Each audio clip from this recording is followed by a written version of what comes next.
Bangladesh passport থেকে এবার মুছে যাচ্ছে ফ্যাসিস্ট সরকার আওয়ামী লীগের শেষ চিহ্ন।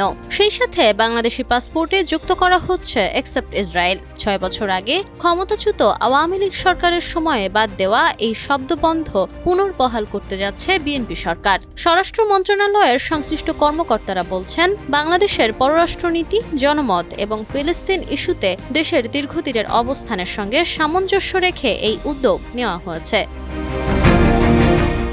এর আগে অন্তর্বর্তী সরকারের সময় গত বছরের ৭ এপ্রিল স্বরাষ্ট্র মন্ত্রণালয়ের পাসপোর্ট অধিদপ্তরের মহাপরিচালককে দেওয়া চিঠিতে আগের মতো বাংলাদেশি পাসপোর্টে ইসরায়েল ব্যতীত পুনর্বহালে প্রয়োজনীয় ব্যবস্থা নিতে বলা হয়। তবে অন্তর্বর্তী সরকারের এই সিদ্ধান্তে কূটনৈতিক পাসপোর্টের বাইরে বড় পরিসরে কার্যকর হয়নি। এখন বর্তমান সরকার সব ধরনের পাসপোর্টে এটি কার্যকর করার উদ্যোগ নিয়েছেন।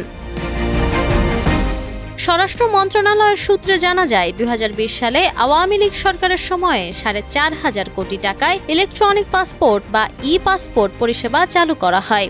এ সময় পাসপোর্ট থেকে ইসরায়েল ব্যতীত শব্দ বন্ধ বাদ দেওয়া হয়। স্বরাষ্ট্র মন্ত্রণালয়ের সূত্র আরও জানিয়েছে, পাসপোর্ট থেকে গোপালগঞ্জের টুঙ্গিপাড়ায় বঙ্গবন্ধু শেখ মুজিবুর রহমানের সমাধিসৌধ, রাজধানীর সোহরাওয়ার্দী উদ্যানের স্বাধীনতা স্তম্ভ, মডেল মসজিদ, বঙ্গবন্ধু সেতু, বঙ্গবন্ধু শেখ মুজিবুর রহমান নভ থিয়েটার, বঙ্গবন্ধু স্যাটেলাইট, পদ্মা সেতু, মেট্রো রেল, নৌকা সহ কক্সবাজার সমুদ্র সৈকতের ছবি, রূপপুর পারমাণবিক বিদ্যুৎ কেন্দ্র, দিনাজপুরের কান্তজিও মন্দির এবং মেহেরপুরে মুজিবনগর সরকারের স্মৃতিসৌধের ছবি বাদ যাচ্ছে।